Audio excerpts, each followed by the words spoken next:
I've entitled today's sermon, it's a continuation, we're in Esther 7 and 8. Today's sermon is The Difference a Day Makes. And how many times have we thought our lives were going one way and then one day the direction changed? You ever been in a spot where you thought, man, this is a terrible situation I found myself in, and then something happens and your fortunes change almost overnight? That's what we're going to see in the book of Esther. But before I can get there, especially for our guests that are here today, I don't want to just jump right into chapter 7. It won't make sense.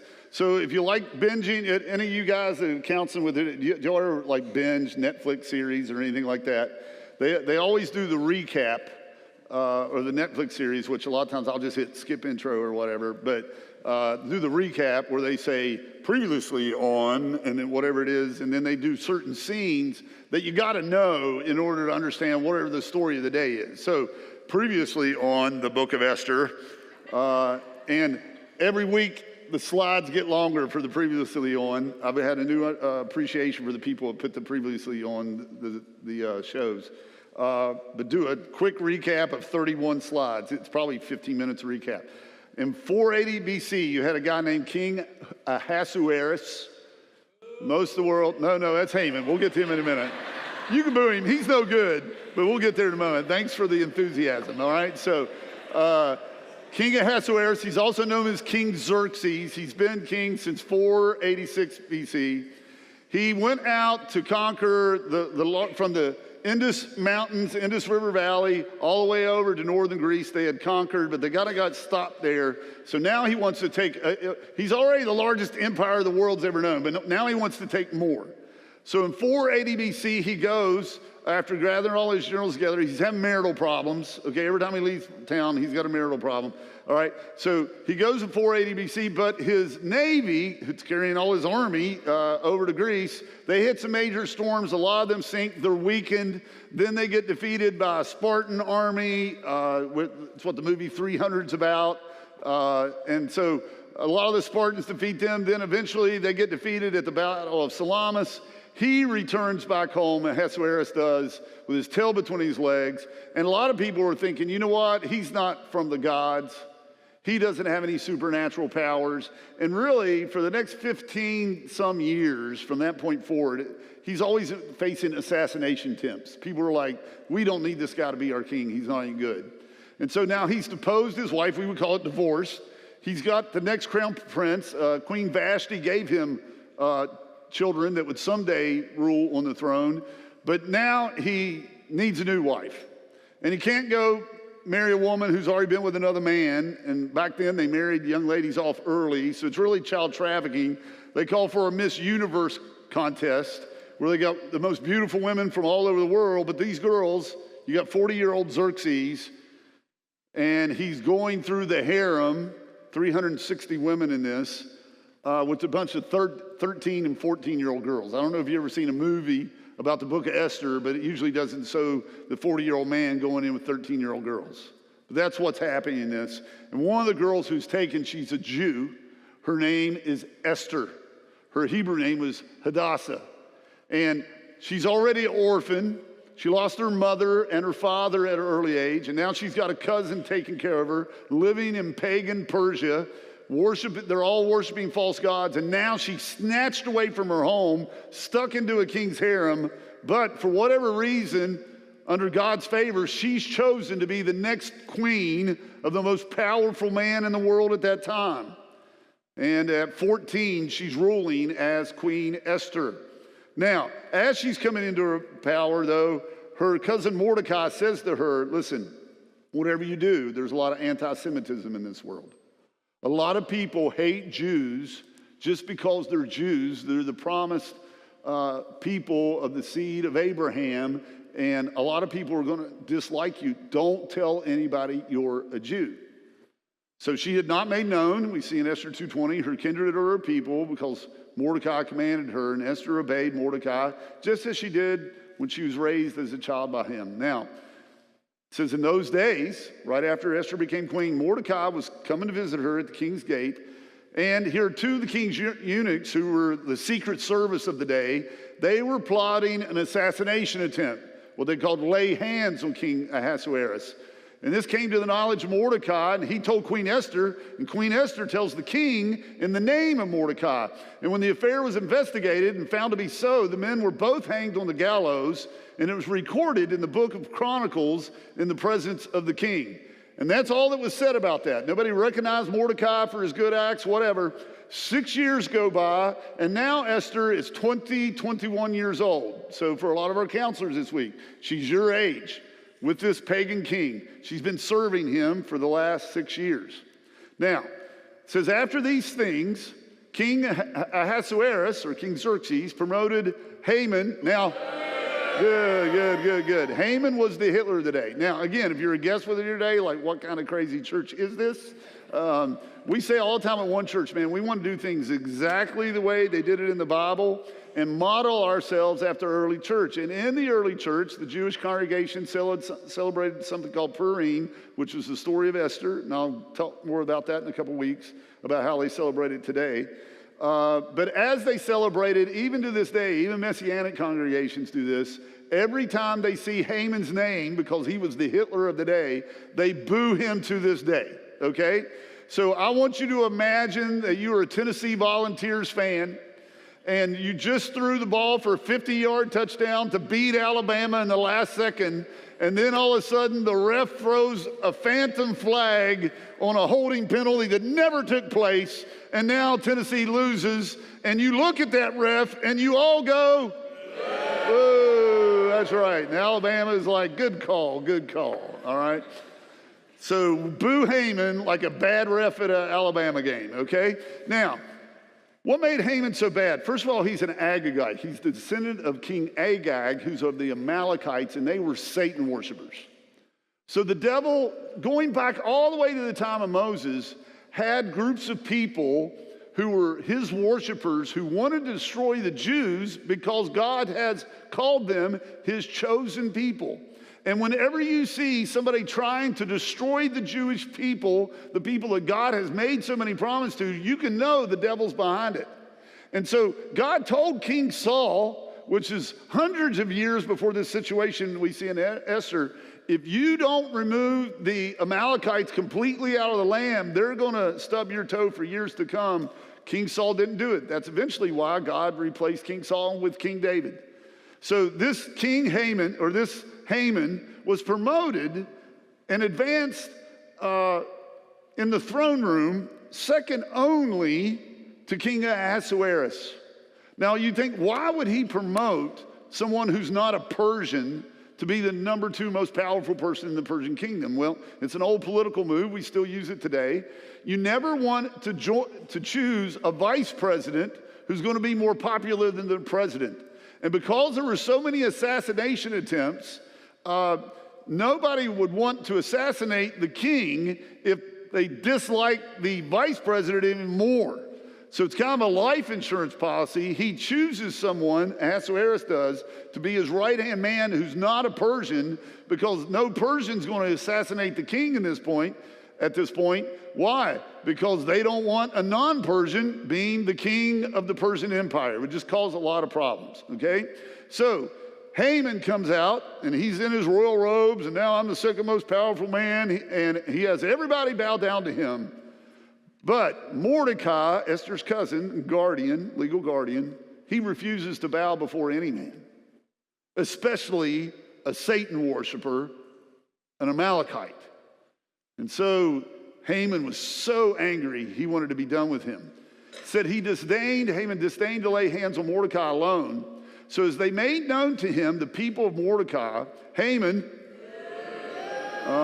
you weren't very upset about that one. So as they made known to him the people of Mordecai, Haman, keep it up, sought to do laws. They're not good people, the rabble-rousers. Is it okay if I take them, and then if you let me do that, I'll put all the money they have into your checking account to pay for the war that we just lost in the national debt? And the king says, sure. He never told him that it was the Jews, because the Jews made up 20% of the population in the Persian Empire at this time, okay? So sent out this thing from Haman that says, we're going to destroy, kill, and annihilate all the Jews, young and old, women and children, in one day. That'll be the 13th day of the 12th month, which is in the month of Adar, February. Okay, that was 11 months from this declaration. And not only that, we're going to take everything they own. This is an old trick that the devil used. Plunder the goods of those that you defeat. To the victors go the spoils. This is how Hitler financed World War II, was by taking the wealth of the Jewish people. He knew if they stole their wealth and killed those people, he could use that to fund his, what I believe, satanic armies at the time. So when Mordecai gets this word, he sends this word to Esther. He said, Esther, if you keep silent at this time, if you don't go into the king and talk him into stopping this mass genocide, relief and deliverance will rise from the Jews from another place. Like, I know God promised that he would spare a remnant of Jews, but that doesn't mean that all of us have to live. Many of us will die if you don't stop this edict from going forth. He says, for sure, you and your father's house will perish. Like, I'm going to die, you're going to die. And then he says, but who knows whether you have not come to the kingdom for such a time as this. Now, what's he communicating to Israel? This is the pinnacle of the book, this theological idea. How do you know that God hasn't orchestrated all these terrible events from your past to bring you where you are today? It was a terrible thing, and Jesus wept when your mother and dad died at an early age. It was an even more terrible thing when you were ripped away from your home as 13, 14-year-old girl and laid in the king's palace. This has been a horrible thing that Jesus has wept about. But who knows that God isn't taking all that bad and is able to use you for something good in this moment? And so Esther's like, man, I haven't been in to see the king in 30 days. He is so afraid of assassination attempts right now. Nobody's even allowed to go and see him unless he's the one who asked for the appointment. I cannot go in there. And he's like, you've got to take the chance. So Esther says in a reply to Mordecai, well then, if we're going to do this, we're going to pray. Don't eat or drink for 3 days, night or day. And young women will also fast as you do. And this is what we talked about last week. When's the last time you were so burdened by something that you didn't pray about it for days? Like your stomach just doesn't want to eat because you're in so much pain and you're out of control. You can't control this situation. You know you've got to have God come in and do something. He says, she said, let's do that, and then I'll go to the king, and if I perish, I perish. I'm willing to risk it all. So now on the third day, this is after the fasting is complete, she put on her royal robes and stood in the inner court of the king's palace in front of the king's quarters. When the king was sitting on his royal throne, inside the throne room, opposite the entrance of the palace, she goes in and talks to the king. He allows her to come in. And she says, if it please the king, let the king and Haman, thank you, come today to a feast that I have prepared for the king. And so they said, well, sure, this will be great. So Haman and the king come in for the feast. And Esther answers when he asks, well, what do you need? Why'd you throw this big party today? She says, my wish and my request is, if I have found favor in the sight of the king, and if it please the king to grant my wish and fulfill my request, let the king and Haman come to the feast that I will prepare for them, and tomorrow I will do as the king says. I don't know what the check in her spirit was, but God told her, now's not the time, but don't put it off too long. You still have to have this hard conversation. But she just read the room, and she says, you know what? I'm going to wait till tomorrow to present my request to him. Okay? Now, they were all right. So they had a feast. They had all their wine. So Haman went out that day. And he was joyful and glad of heart. Like, man, I just had a dinner with the first lady, and she invited me to come in here tomorrow again. And man, I'm the most popular guy in the world with the most beautiful woman in the world. She wants me to have lunch with her. The king, I've got his favor. But when Haman saw Mordecai in the king's gate, that he neither rose nor trembled before him, he was filled with wrath. against Mordecai. And that's where we left off last week, is he was so angry at Mordecai, the one thing he didn't have. He went home and he told his family, listen, I've got all the money we could ever spend. I've got, other than the king, we've got the nicest house in all of Persia. I've been advanced to be the number 2. I've got all the power in the world. I've got 10 sons. Man, I'm rich. I've got everything in the world going for me. But as any servant of Satan would say, yet all of this is worth nothing to me so long as I see Mordecai the Jew sitting at the king's gate. I hate that guy so bad. And that's how the devil works in all of us.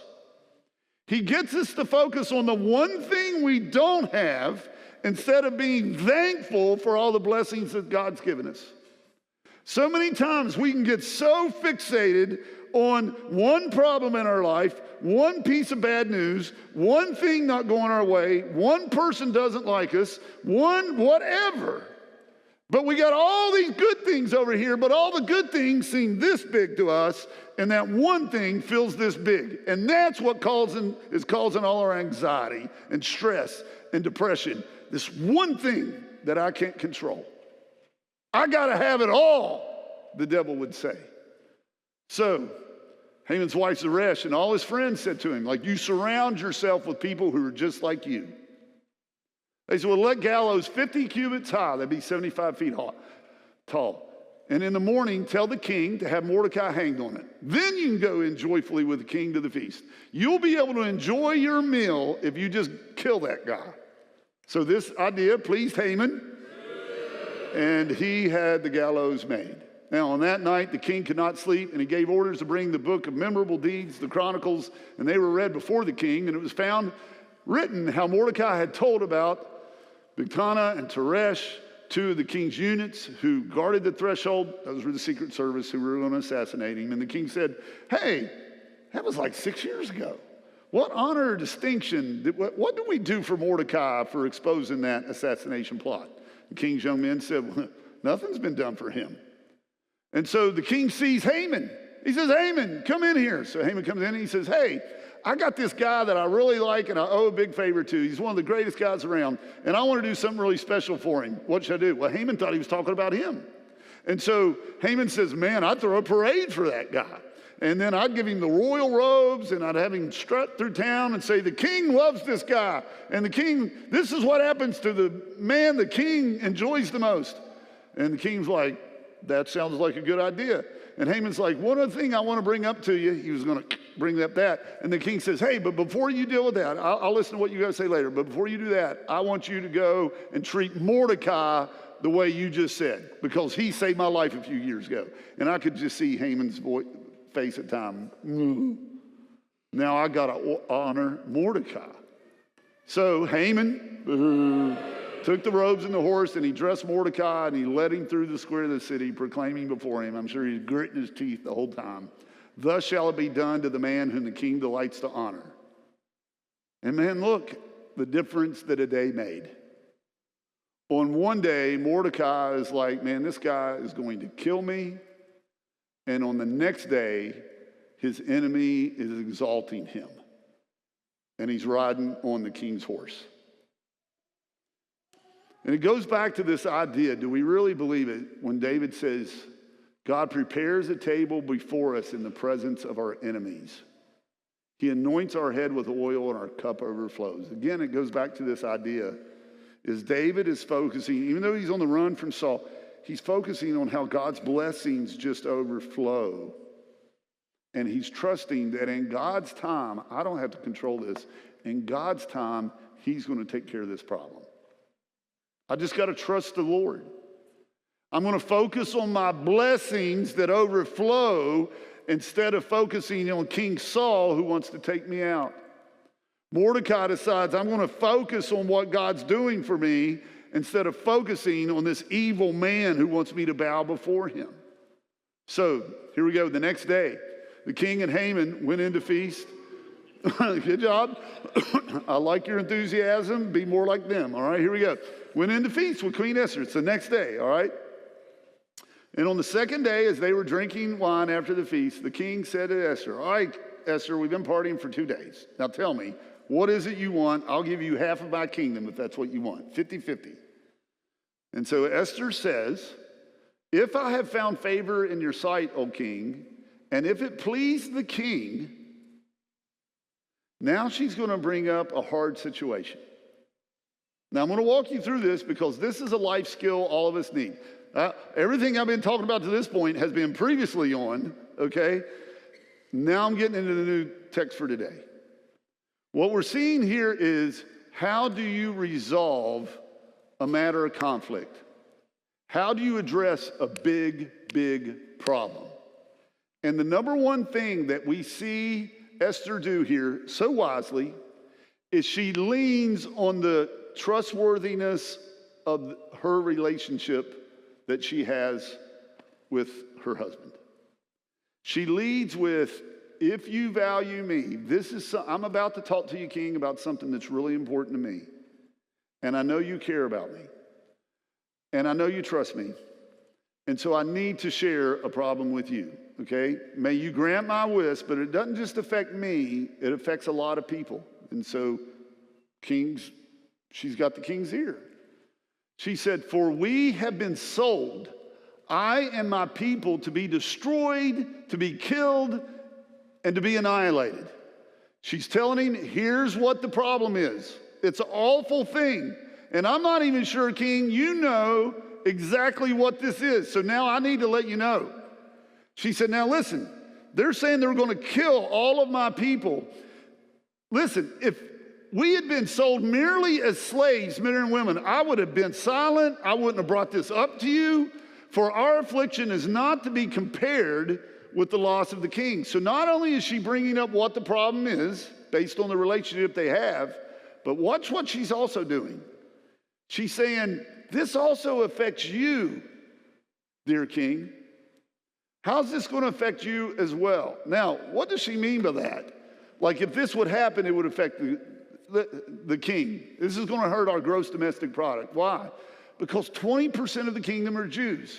Now, this isn't an anti-Semitic statement I'm about to make. It's a pro-Semitic. It's pro-Jewish. I'm going to say this. Around the world, we just know this. Even when the Jews get persecuted, it seems like 10 years later, what businesses are they running? And they still run them all over the world. What is that? Do you know? You're looking at me. The finances, the banks. It's the same thing in Europe. They ran the banks and they ran the economy. They had so much money. Over the years, Jews have always been known as people who manage money well. Special people. That's not all that it is. It's because they follow what the Bible teaches when it comes to the laws of economic flourishing. What do I mean by that? Jews will not go out and put on a credit card, spending 30% APR interest, a 90-inch TV. That's not the way Jews work. They will not go into debt for things that greatly depreciate. They will invest in things that appreciate, that will make them more money. They don't spend all their money on frivolous things. They invest their money into things that will make them money. They are disciplined that way. And so if we will live according to the laws of human flourishing, God would bless us, but we go around and get into debt for things that will fall apart in 5 or 10 years. And that's the way most of the world works. We just throw money away. Jews are always thinking, how can I set up my family for financial success in the future? So what she's saying is here, man, these people make up such a huge part of the gross domestic product of the Persian Empire. If this would happen to the Jews, king, you would be hurt by all of this. So notice what she does, okay? She's got to trust it. When you're facing a conflict, start by leaning on your relationship with somebody. Hey, Bob, we go back a long way. We trust each other. We love each other. And I always encourage this. If you're starting a hard conversation with somebody, you say, hey, we go back a long way, and I just want you to know I care about you, and I want our friendship, or I want our marriage to last, or I want our relationship to go on forever, right? And that's why I'm about to have this conversation with you. But man, I just want to go ahead and make an agreement that no matter what happens in this conversation, when it ends, we're still going to be friends. Like there's nothing I'm going to bring up to you now that we can't work through. And I'm just telling you, I want to do whatever I can do so we can have peace between you and we can resolve this problem together. Is that okay? And man, that just takes the tension out of the room when you start that way. And then you move to, secondly, you say the hard truth. Here's the problem I got to deal with. Say it as lovingly as you can. But you also, listen, a lot of people stop there. You got to show them how it's a win-win. If we work through this problem together, we can both win here. It'll help us both, old king, old principal, old teacher, old boss, old wife, whatever you want to fill in that spot, right? And we'll come to a biblical resolution. So she tells him the truth. Like, you remember that edict you signed? It wasn't just for a handful of people. We're talking millions of people are going to be wiped out. So the King Ahasuerus said to King Esther, well, who is he? Who came up with this plot? And where is he? Who has dared to do this and come out against my wife? And Esther said, a foe and an enemy, this wicked Haman. Boo! Now Haman, boo, was terrified before the king and the queen. Like Haman didn't know the queen was a Jew. She had hidden it all this time. And you can just see his eyes get really big like, I've really messed it up here. I'm in big trouble. So the king arose, remember, he's a hothead. We talked about this before. He arose in his wrath from the wine drinking, and he went out into the palace garden. He's out on the balcony looking over like, what am I going to do? My right-hand man's doing this. They're putting somebody else is trying to mess up and assassinate me, take out my wife.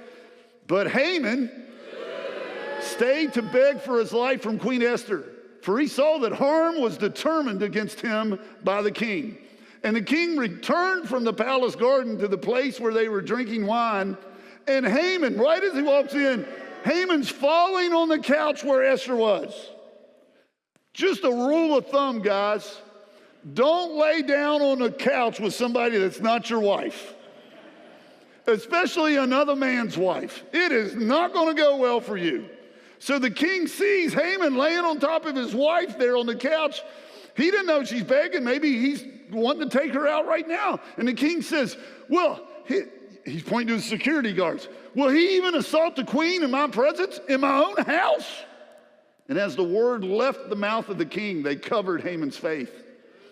And then Harbona, I think all the time, he's never liked this Haman guy, okay? This is a Persian name. He was like, I never liked that Amalekite anyway. One of the eunuchs in attendance of the king said, the gallows that Haman has prepared for Mordecai, whose word saved the king, is standing at Haman's house, 50 cubits high. And the king said, well, hang him on that. So they grab him, they put a bag over his head, out. And I can just see Esther going, now what kind of face do you think she makes at this moment? Take that, sucker. I mean, I don't know. I don't know what she's thinking in that moment, but he's gone, all right? So they hanged Haman on the gallows that he had prepared for Mordecai. See the twist of fate? He thought he was building those for Mordecai when in reality he was building them for himself. And then the wrath of the king abated. Now, hey, watch this. Jesus said it this way, with the judgment you pronounce, you will be judged. And with the measure you use, it will be measured to you. That's exactly what happened to Haman here. I'm going to kill that guy for doing it to me. And then he ends up dead. Well, they did that to me. I'll do this to them. They deserve this. What happens when the tables are turned? Solomon says it this way, whoever digs a pit will fall into it, and a stone will come back on him who starts it rolling.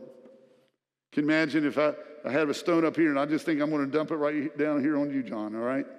And as I push it over, God, what God does here, the saying is, you're pushing the stone downhill, but it's going to roll uphill and take you out. And you're like, man, that defies the laws of physics.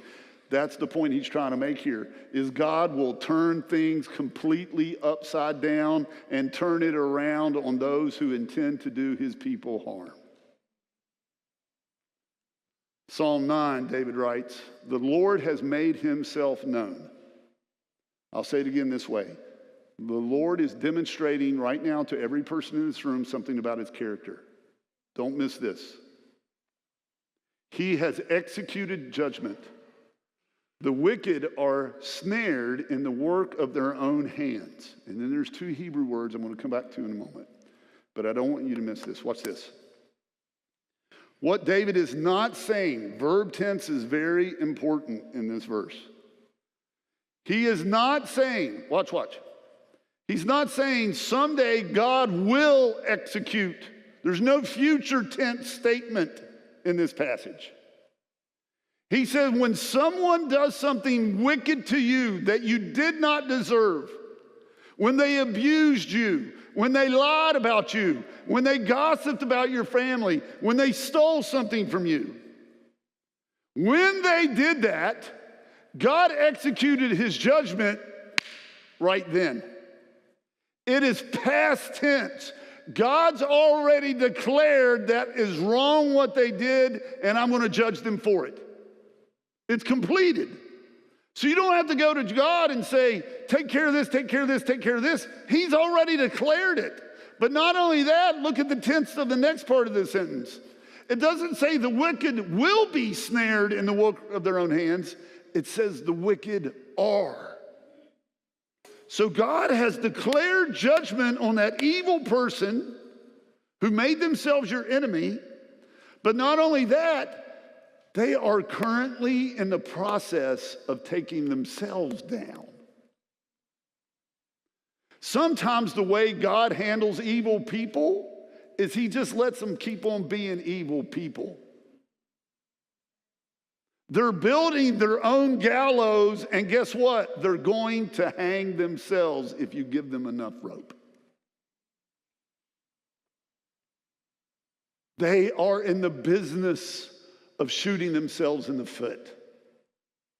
And so many times as Christians, man, we see people that have hurt us or hurt people we loved or did something that absolutely should not have been done. And you were like, man, when are they going to get their justice? And what David is saying, they're already in the process of getting it.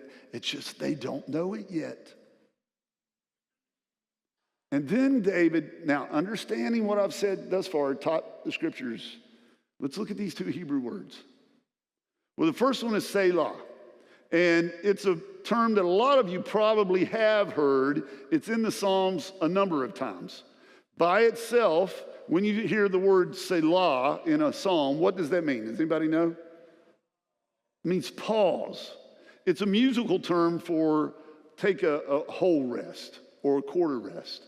So you're singing the song, and this is in there almost as a musical symbol to say, pause on that a moment. So pause, rest, don't play any notes. That's what Selah means by itself, like just pause, okay? And whenever we see it in the words here, to pause means pause and reflect. Whenever you're burnt up about how someone has burnt you, pause and reflect on the truth of God is in the process of taking care of it. He's already judged it. He's already seen it.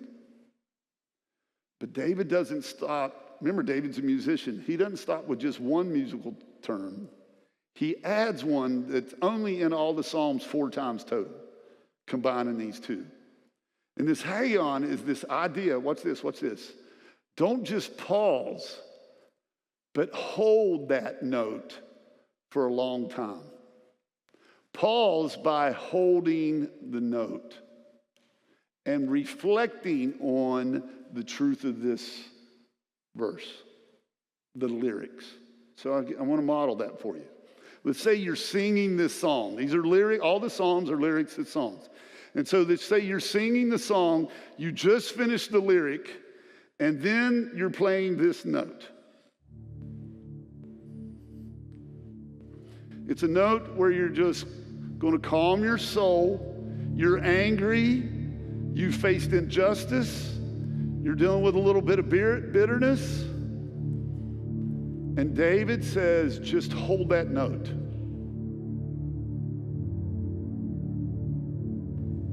Just hold it.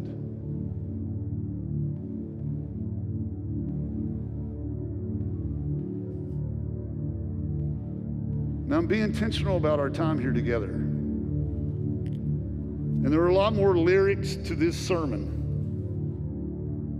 But sometimes, man, I just want you to get this idea that before we lash out or we try to take our vengeance, the Lord has executed judgment upon the wicked. They are laying their own snare.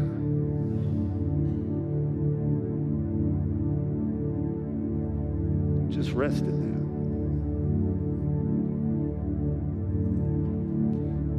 that. If you got somebody that's after you, gossip about you, hurt you, just rest in this idea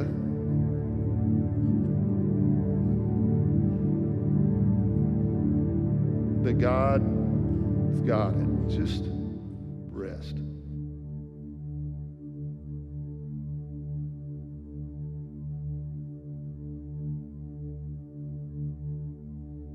Father, before I go on and finish this sermon, there are some people in this room who are hurting because they've been done wrong.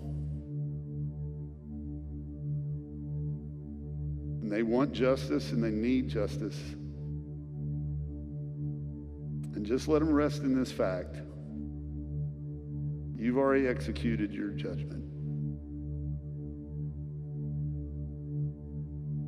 Let the wicked lay their own snares. And the truth will be known. Let us rest in that. And pray this in Christ's name. Amen.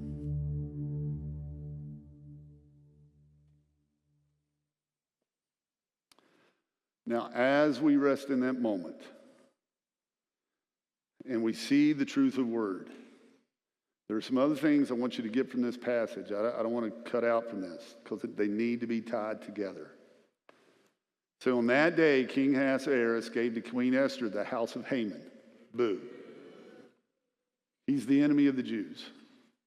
And Mordecai came before the king, for Esther had told what he was to her. She said, hey, king, by the way, you remember that guy that foiled the assassination plot? That's the guy who raised me. And the reason I am the woman I am today is because of a cousin who took me in when my mom and dad passed away. And he's a good man.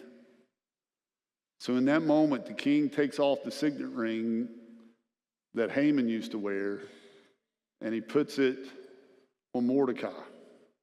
And Esther sets Mordecai over the house of Haman.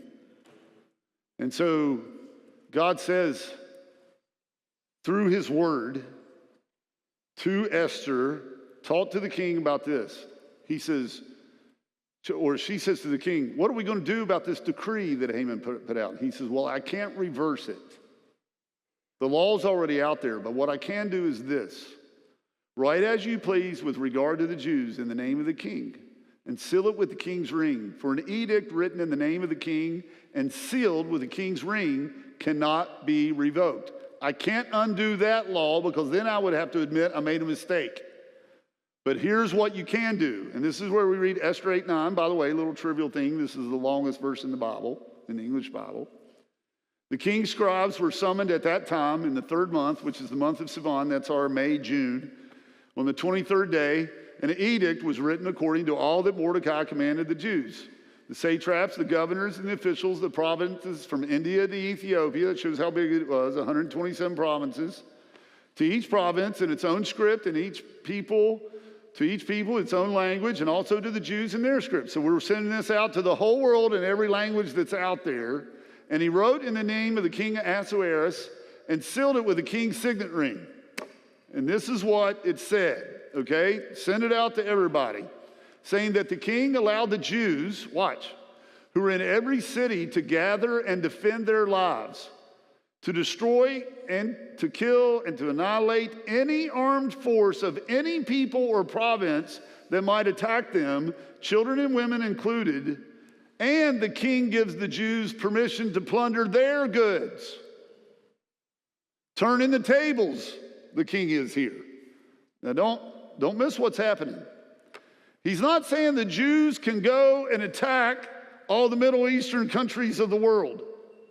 But what he's saying is, if those Middle Eastern countries at the time of Persia decide to attack Israel, the Jews, they have every right to defend themselves against those who would come to annihilate them, to steal, kill, and destroy. And that's how you know if Satan's behind any group today. If they say from the river to the sea or destroy a people, you can know Satan is behind that government. And so what he's saying here is the Jews have the right to defend themselves. And then on that one day, when all the anti-Semites of the Persian Empire come to attack the Jews, here's what happened. Okay, on the 13th day of the 12th month, which is the month of Adar, this copy went out so that all the Jews would know to be ready that day in case they were attacked. And they were attacked by tens of thousands of Amalekites and people who were anti-Semitic. And the Jews struck back with all their enemies with the sword, killing and destroying them, and did as they pleased to those who hated them. In Susa, the citadel itself, Jews killed and destroyed 500 men. Look who else died. The 10 sons of Haman. Yeah, boo that. Why do we boo that? Why did the 10 sons of Haman, even though they saw Haman was killed, why did they want to destroy the Jews? Because their father raised them to be racist. Did y'all hear what I just said? These boys died because they employed their father's worldview. I'm saying that to say, listen, look what the Jews hear. They had the right to take everything that Haman owned, but they laid no hands on the plunder. What are they saying, man? Just because you have the right to do something doesn't mean you have to. In other words, the Jews said, we're not going to take their stuff because we don't want anybody to think we started this war to get their oil. We don't want anybody to think that we started this world to take their land. All the Jews want to do is just be sitting here in the land that God gave us. We're not doing this for our own financial gain. But watch what else happens next. The rest of the Jews who were in the king's provinces also gathered to defend their lives. They didn't start this fight. And they got relief from their enemy. And look, they killed 75,000 of those who hated them. But again, they laid no hands on the plunder. 75,000 people died because of one wicked Haman. Just like tens of millions of people died because of one wicked Hitler. There's a lesson for all of us. That's why I've got the ladder up here today. The higher you go on the ladder, the more people are hurt when you fall. What do I mean by that? Like, man, listen, if I'm 12 years old and I make a mistake, all I'm hurting is me. But as I get a little older in high school, and let's say I'm a leader in my school and I make a big mistake, maybe it hurts my girlfriend when I fall. I fall on her. I fall on my friends who had my back. Maybe now I'm a senior and I'm a captain of the football team and I got a bad attitude and I'm not being a good team player. Or I make a mistake. I go out and get drunk on the night before the game. I get suspended. Now the whole team loses. What is it showing, man? The higher you go on the ladder, boom, the more people get hurt who look up to you to lead them. It's the same thing if you're a leader in the youth group, or you're a leader here, or a director here in church ministries. If you work with the teens, if you were just at camp, those kids look up to you. They're watching your marriage. If you're standing on the stage leading worship during the week, and people are looking to you to lead them to worship before the throne of God, and you go out and make a really immoral decision, man, it's not like you're that 12-year-old on the first rung of the ladder anymore. Man, when you fall, when you choose to work against God, you're going to take out everybody that's looking after you. And when you're a mom or a dad, and you got your kids,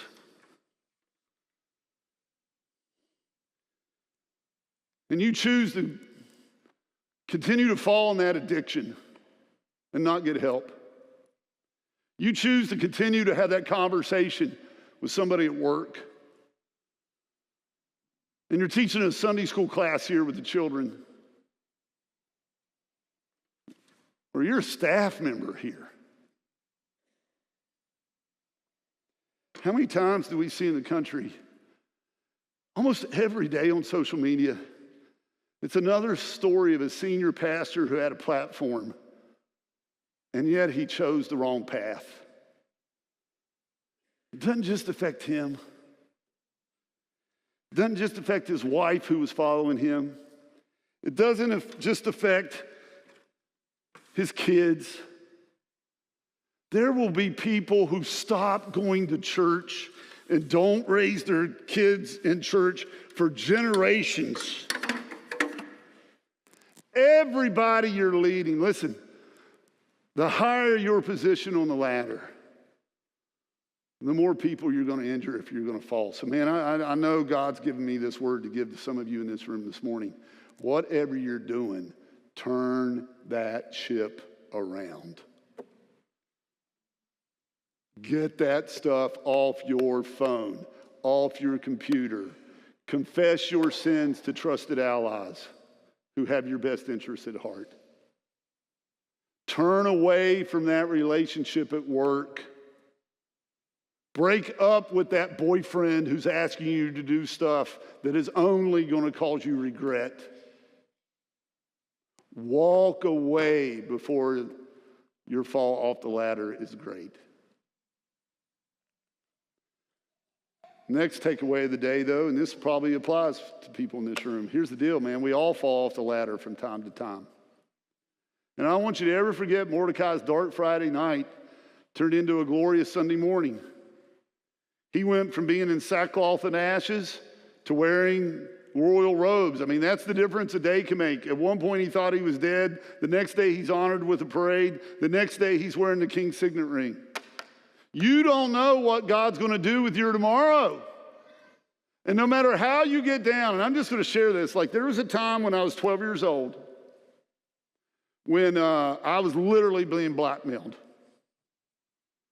There was a guy who dealt a lot of drugs in a town, and he got me to deliver stuff, and I did it because I was afraid of him, and I was afraid of his brother.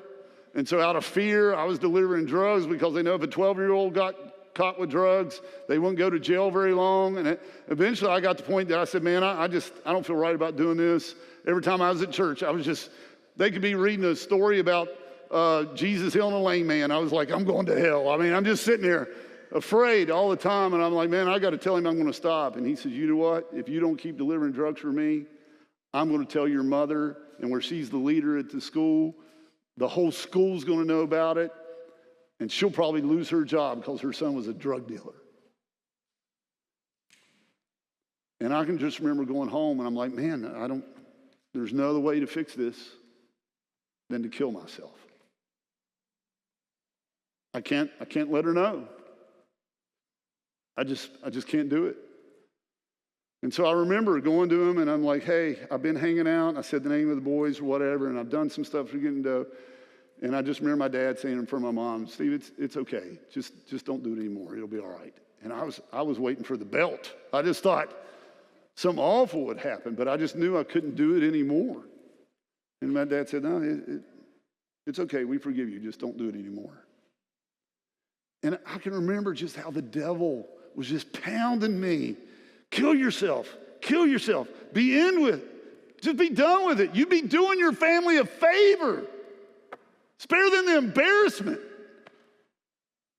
And man, let me tell you what, when you fall in life, when you're on the ladder and you feel like everybody knows who you are or they know who your parents are, you feel like you can't get out of that bubble and you're scared to death of falling, the devil's all the time telling you, man, you are stuck on Friday night.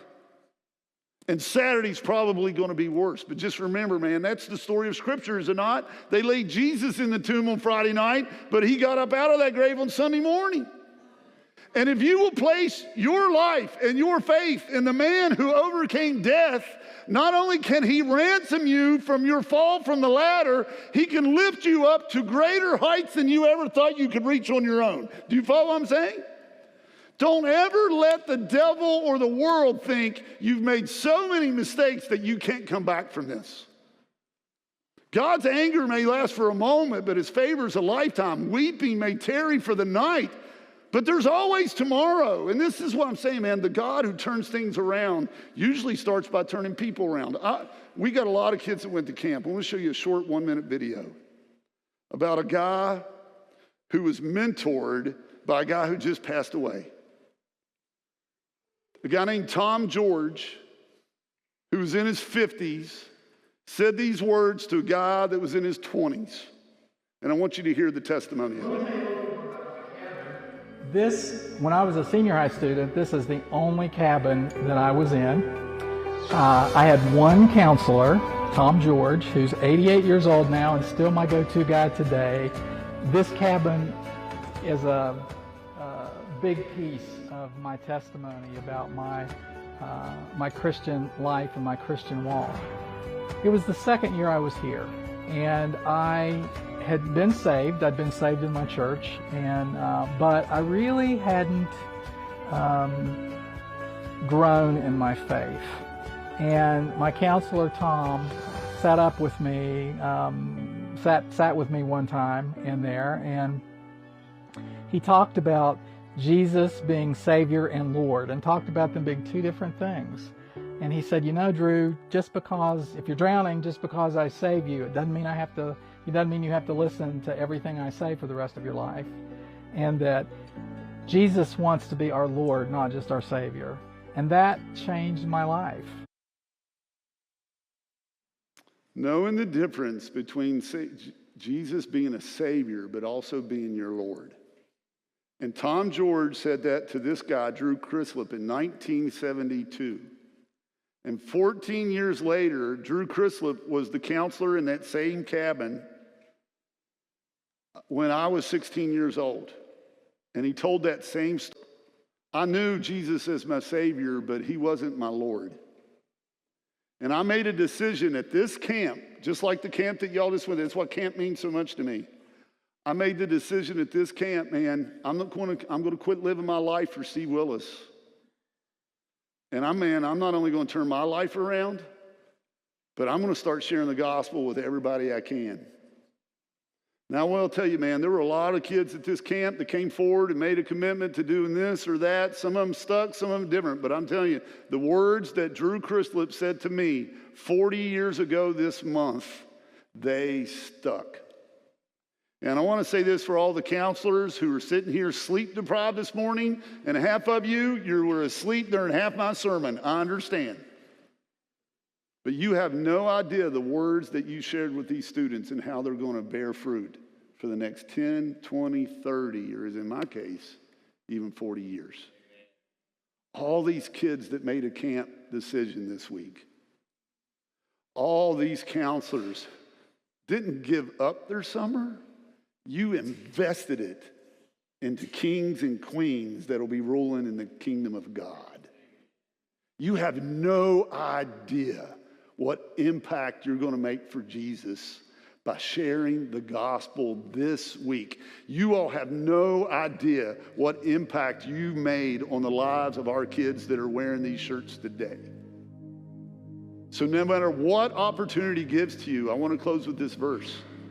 Who knows, Pine Cove, whether you have not come to one church for such a time as this?